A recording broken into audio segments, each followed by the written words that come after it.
What is up, my beautiful renewed people? Welcome to what I will call episode 2 of this new season. We're hoping that you guys are rocking with us through this, through the ups and downs of life. We know that we're putting good content out there. Why?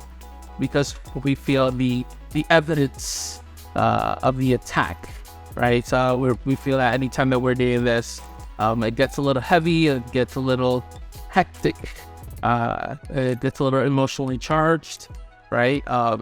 But we're here because we obviously feel that God is doing something amazing, right? We know that the enemy is unlimited resource, so if he's going after you, if he's going after this, or if he's disrupting your life in any way, or trying to, then you know that for a fact, God is absolutely up to something in your life. So click, subscribe, share, send this to somebody that needs it, and hopefully we can clarify some things that are going on in your life, clarify some doubts. Feel free to ask questions. We would love to know what's on your guys' hearts. Where are you at emotionally, physically, mentally? Where we can pray for you, if we can answer questions, and we do have answers available. Obviously, we'll address whatever we can to our capacity. So we're excited. We're excited. Renewed people is, it's really you. You are the renewed people that we're talking to. You are the renewed people that we feel God has a mandate, to say the least. And obviously, if God has chosen you, there's purpose, there's calling, there's a reason for your existence, right? There is a beginning to you, right? There's God has something in mind. There's an ontology, right? The reason for your existence. So so again, we're super excited, and help us spread the word. Help us spread the word. We want to affect as many people as we can, and we want to be effective, right? So in a positive way, we want to affect. So again, thank you for lending us your ears.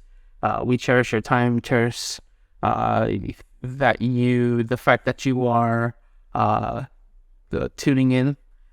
Maybe you're in your car, maybe you're at your house, maybe you're working out. And obviously there's so many platforms out there that have word, and I listen to a ton, right? But the fact that you took your time to listen to us, to listen to me, that means the world to the Renewed People Cast and everybody involved and everybody within I Am Church. So we're excited. We're excited to say the least. I'm going to talk to you guys about something that's near and dear to my heart, and I just want to free flow. If that's okay. I don't want this to be too scripted. I don't want this to be too rigid. I want to take my time to just talk to you. Right, like I said last episode, sometimes you can get so into the culture of hollering and hooping, and that you lose a little bit of the intimacy. But I want to talk to you. I want to talk to your heart. I want to talk to you, the person, right? Not to congregation, but you, the person. So I'm going to be really, really vulnerable with you guys. Last episode, I reviewed it and just sent me the proof copy, I guess you could say. And there were so many little things that I picked out, and I was like, that isn't a professional, that needs to be changed, that my tone of voice, maybe it should be more happy, maybe it should be more melancholic, or maybe, and I was trying to figure out some of the angles, and I almost scratched it off as a beta test, right? As something that we did just to do kind of proof of concept type deal, to start figuring things out, to try to see where we can make adjustments. And obviously I was very, very critical of myself. I was very critical of the time that I was spending saying, like I always do, right? That's one of my crutches. The time spent thinking, because I do this thing where I look up into the ceiling to see what's my next line, right? But I feel, or I felt, right, because obviously it's out there, I felt that God was trying to use it still. Exactly how it was, exactly the way that it came off, exactly the way that it was packaged together, exactly with all the imperfections. And with the fear that I had of releasing it, and with the fear that I had of being criticized, maybe, I still felt God say, I need you to release that. There's people that need to hear it. And in the midst of me being scared, right? In the midst of me being not too content with how I spoke, or my body language, or my crutches, which you're going to see them all here, right? This is going to be an uncut, unedited, or very little editing behind it, right? We want to be as real as possible. So I was struggling with releasing that. And God told me, hey, and He impressed it really, really strongly on my heart that to do it scared, to do it fearful, which is not something that's taught in the church, right? We're taught if you feel fear, then it's not from God. If you feel scared, then, and there's truth to those things, right? Because there's a spirit of fear that sometimes gets hold of us. But the reality is that we're human, right? We have emotions. We have our flight or fight response. We have all these things that, all these chemicals that run through our bodies. Everything's firing off of your brain, right? To protect yourself, to conceal yourself, to not expose yourself. Yet God sometimes still asks us to do things without taking that away, and which is insane to me, right? One would think that if God asks you to do something, that He will take away the fear, that He will take away the anxiety, that if He asks you to do something, that He would take away, He will magically make your depression disappear, that He would magically make, let me be clear, I believe in miracles, right? But I don't believe that God is a vending machine that you could just press numbers and be like, oh, A7, and you're going to get, excuse my lingo, but whatever the heck you want, you know? So, there's so many times in your life, right? I'm specifically talking to you now. There's so many times in your life that you're going to be afraid to do something, that you're going to not want to do it because you feel inadequate. You don't feel like you have the skill set, maybe. You don't feel like you have the proper structure, or the proper background, or the proper education, that you feel unqualified. And yet there's going to be a lot of times that God still asks you to do things. And if I'm really honest, there's a lot of times that God wants you to do it in the condition that you're in, right? There's a saying that goes, which I think it's false, in my opinion, that God will not give you more than what you can bear. I would argue, which I don't like that word, but in this case I would use it. I would argue that God often gives you more than what you can bear. Because if you can bear it by yourself, then you don't really need Him. If you can do it by yourself, there's a very high probability that you will make an idol of I, right? You will put yourself on a pedestal because you are leaning on your skill set. You are leaning on your abilities. You are leaning on what you can do. You're leaning on maybe your anointing or your capacity to minister. Maybe on your capacity to talk to a captive audience, right? And all these inclinations that we have to which actually is the kind of the definition of or touches on narcissism, right? We have been brought up in a very narcissistic culture, in and out of church, right? Narcissism comes from you falling in love with self-image, even if that image of yourself is not that true, And I believe that God, to weed those things out, He allows you to have dreams that are so much bigger than yourself. So first, let me tell you that it is okay to dream. I don't care how old you are. I don't care how young you are. I don't care if you're divorced. I don't care if you're going through something. I don't care if you're heartbroken. The reality is that God is always, always in love with dreamers, and He desires for you to dream. So if you, at some point in your life, you stopped dreaming, at some point in your life, you stopped looking for the thing that's going to satisfy you in all areas, I'm here to tell you that God is calling you to dream again. God is calling you to function like Joseph again. If you know the story of Joseph, because he dreamed, he got put in a hole, right? Because he dreamed that he told his brothers, they actually were out to kill him. By the grace of God, they only put him in a hole, and then they sold him, right, to Potiphar.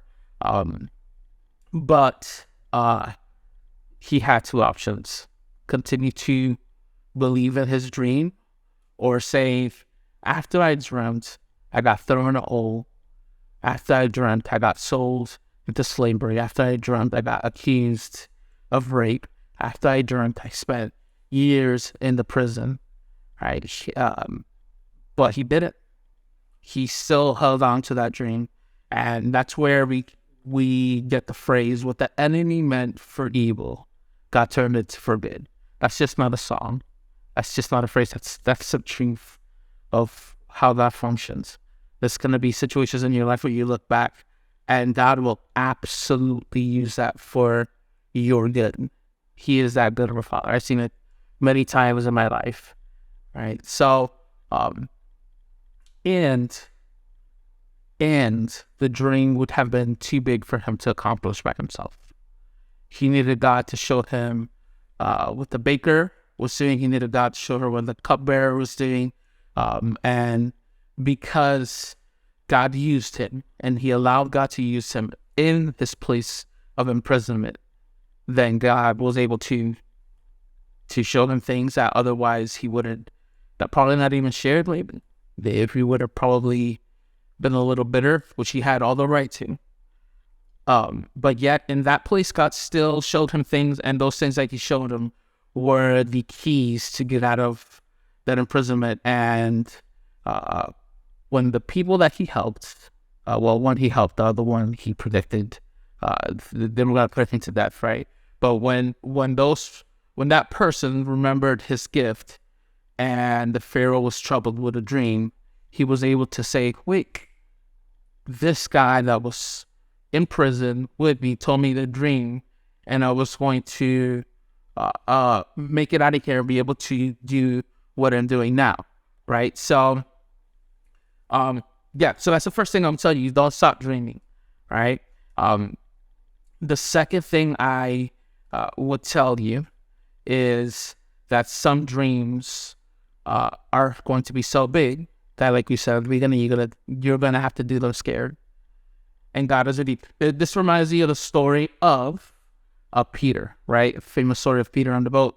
And God is sending him. I don't know if in here in Florida, hurricanes are horrid. They're horrible, right? And I don't know if we experienced hurricane force winds, but this is what was happening while the disciples were in the boat. And I don't know if you've been in trouble with water, right? Water that's swaying back and forth, and there's huge waves. I've been swept by a wave before, and it's also very scary, right? So you have these two elements. You have the water, and you have wind, and yet Peter in his state, which by the way, the disciples were super scared, right? To the point where they didn't recognize Jesus and they were like, hey, it's a ghost, right? It's a ghost. And all of a sudden Peter was like, hey, wait, this is Jesus. And he's walking on water and he says, Jesus, if this is you, bid me to walk on the water. And I guarantee you that Peter wasn't like, oh, I'm not scared anymore. I guarantee you that Peter wasn't like, oh, this is like, I got this, right? He didn't have an attitude of an overcomer, right? He did it scared. So now my question is for you. What are you scared of doing? What is God calling you to do? What is God put as a desire in your heart? What is God awakening in you? What hunger did He put in you that nothing is really quenching that? Nothing is satisfying that hunger. Nothing is quenching that thirst. There's something bigger than yourself that you're longing for. And I truly believe that has been by design.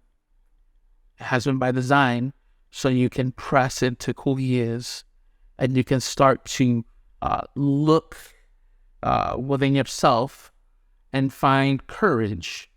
And although courage and fear might be two opposing ideologies, right? But the reality is that they both can coexist within yourself. You can have fear, but be courageous enough to, in spite of the fear that you're feeling, walk out on the water, walk out on whatever God is calling to walk out on, right? So, I guarantee you that there's things that are absolutely going to scare you, and God is still going to call you to do it, right? Think about Joshua. If you think about Joshua, the Lord told Joshua, right? The Lord of hosts told Joshua, be strong and courageous. And He repeated that a couple of times. When you read the book of Joshua, be strong and courageous, right? Why would God have to tell Joshua to be strong and courageous? Because he was not strong and he was not courageous. He was feeling weak and he was feeling scared, right? And yet God still chose him. So I want you to get this into your spirit. God is okay with you functioning scared. God is okay with you functioning scared. God is okay with you functioning confused. Although He's not the author of confusion, but His purpose and plan doesn't stop because of the way that you feel in a moment. And He's okay when you still do it. He's okay that the feeling is there and it coexists sometimes with the action of still doing what you're scared to do, right? And it's as paradoxical as it might seem, as these two ideologies can absolutely be opposing, but they can both coexist within yourself. That you desire to do something and you're scared, and you don't have to wait till that fear subsides, till that fear stops, till that confusion stops, till the pain stops, to then do what God is calling you to do. This podcast is vulnerable. This me talking into a camera, it's scary. When I sit here, I start 20 million things start going through my head, right? Because I am a worrier by nature, right? I'm not a warrior, a worrier. I worry, right? So, and I still feel the God is saying, Eli, I need you to do this. There's somebody out there that needs this. There's somebody out there that needs you to fulfill your dream. There's somebody out there that needs you to walk on water. There's somebody out there that needs you to function to have faith in the midst of crisis, to have the ability to do something innovative in the midst of the norm, right? To do something that is considered not normal, right? There's somebody that needs you to do what God is calling you to do. You will never know the impact that you are going to cause, right? And it's gonna seem crazy, but it's crazy till you see what it was for. When you see the fruit of whatever God, and sometimes you might not see the fruit, right? Maybe on this side of eternity, we might not fully understand. We'll get to meet whoever we're supposed to impact up there in heaven. But I guarantee you that there's somebody waiting for you to impact their life. God is absolutely in love with you. And he's absolutely in love with the people that you're called to impact. So you might be scared, do it. You might be confused, do it. You might be depressed, do it. I'm sure that as you do, you're going to start to see God work in your life. And you're going to be able to impact others. We love you. We pray for you. Again, comment, ask questions. We adjust. We are willing and for now, I guess we're able to answer as just as we can. Any questions that you have, any concerns that you might have, any prayer requests, we want to serve you. We want to serve you. And just how we're doing it scared, we're inviting you to do it scared. Thank you for being renewed. I love you, renewed people. God bless you, and we'll see you next time. Peace.